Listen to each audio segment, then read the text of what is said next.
আসসালামু আলাইকুম রহমতুল্লাহি ওয়া বারাকাতুহু। এটি হচ্ছে আপনার চিদেশি থেকে ক্রস গাবি। এটার বাচ্চার বয়স হচ্ছে আপনার কয়েক মাস।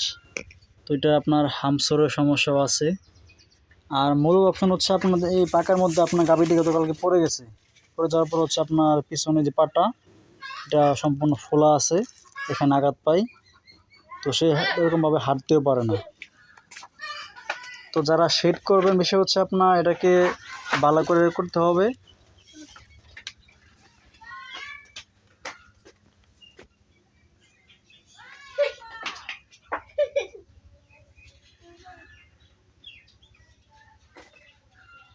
এ পায়ে তো কোনো শক্তিই নাই,